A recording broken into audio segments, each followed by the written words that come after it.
It has a lot of force to work its way through debris and grime. Also, the tolerances inside the gun are very loose. So if there's a lot of debris inside the weapon, generally it does not affect functioning. Okay, we're gonna do a little full auto fire.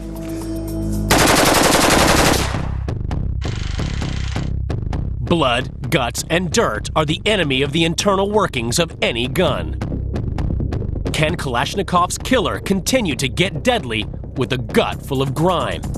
The myth out there is that this gun will shoot with a pound of dirt in it. It will not fire with pounds of dirt in it. It will fire with mud in it, snow, water. It'll still fire. We're gonna put a little dirt in it. Okay?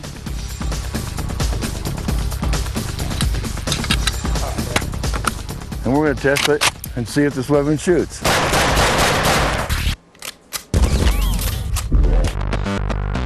When Russia's Red Army roars, Spetsnaz are their lethal spearhead.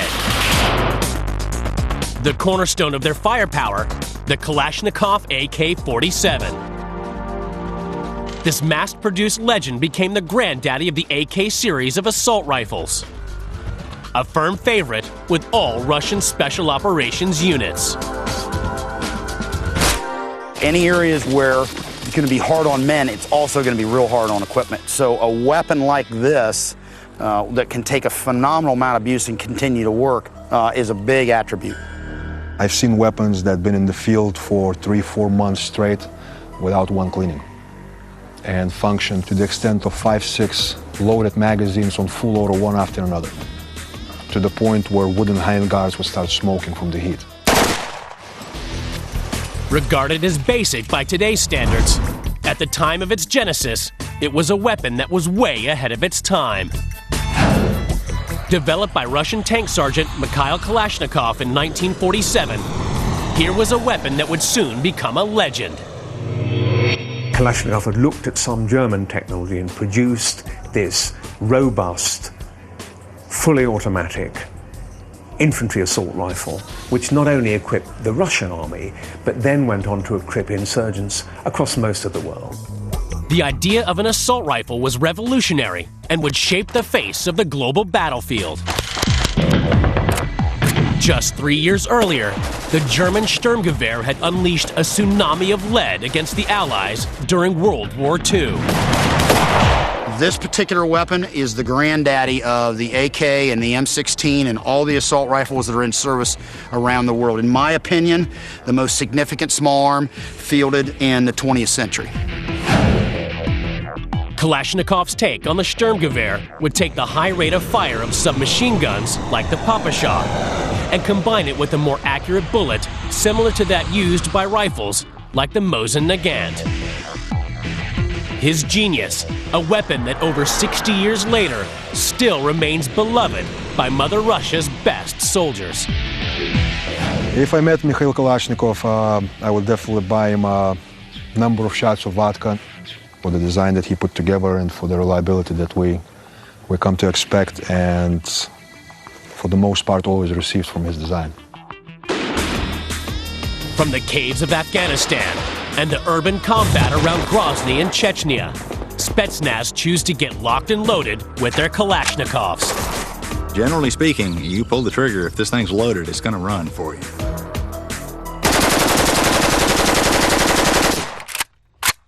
Firing 600 rounds per minute and effective to 300 yards, the AK-47 performs no matter how much blood and guts there is on the battlefield.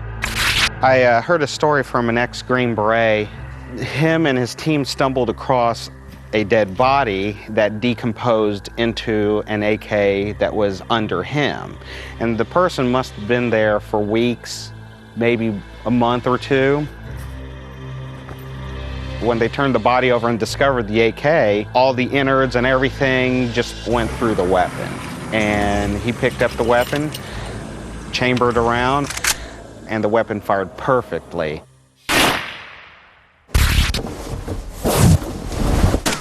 But sometimes even the AK has the bare-faced cheek to run out of ammunition. Yep, I got more ammunition, so. Not a problem for a Spetsnaz operative who is trained to keep the AK's deadly barrel pointing towards the enemy. even when it's running on empty.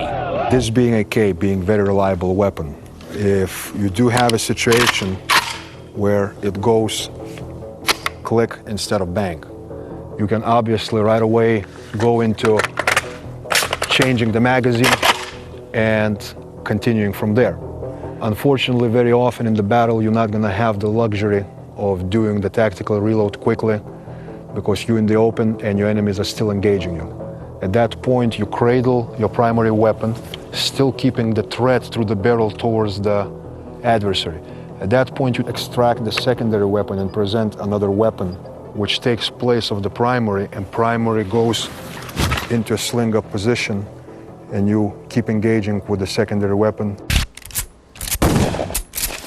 Russian weapons are known for their durability. They were designed for conscript troops, for third world guerrillas, so they're famous for operating under just abysmal conditions. One weapon would be as simple and deadly as they come.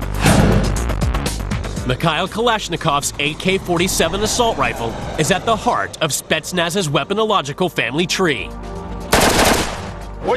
Designed over 60 years ago, amazingly, it still forms the template for some of the deadliest weapons in today's Spetsnaz arsenal. Rewind to the 1970s. At the height of the Cold War, Soviet weapons designers would keep an eye on developments on the other side of the Iron Curtain to stay in the running during the arms race. They soon saw the deadly potential of the 5.56mm caliber bullet being used by the American M16 rifle, which had fast become the main man in Vietnam. The Russians studied the M16 and the 5.56 round and decided to evolve their next AK series rifle into a rifle that fires a smaller cartridge. Once these smaller caliber bullets hit an enemy soldier, they were more likely to flip and tumble instead of passing straight through, tearing flesh and inflicting lethal damage.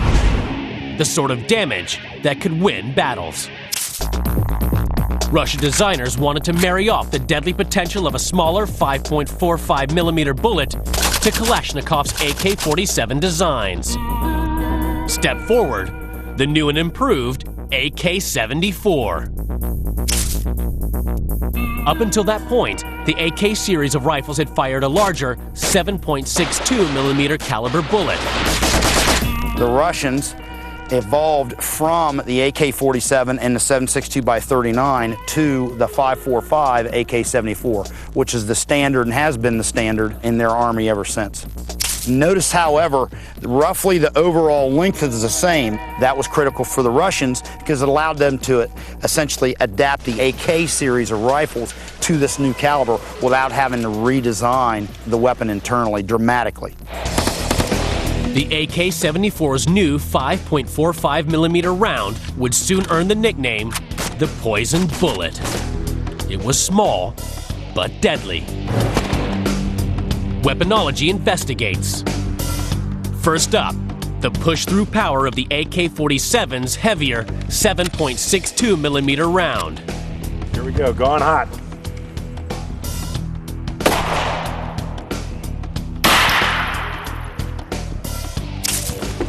Bullet strike, obviously right about right here, actually separated the block.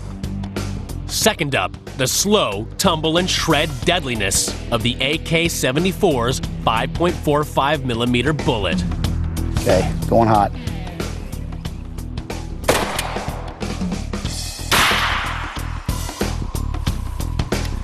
Okay, as you can see, the bullet entered here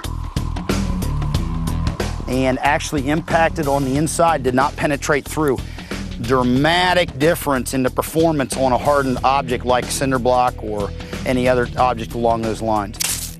It might not look impressive, but the fact that the 5.45mm bullet could not penetrate the block means increased battlefield effectiveness. While the AK-47's heavier 7.62mm round would simply fly through a target, the AK-74's poison bullet tumbles base first upon impact, slowing and creating enormous damage to any enemy soldier. 5.45 is meant for incapacitating people not for penetrating through objects.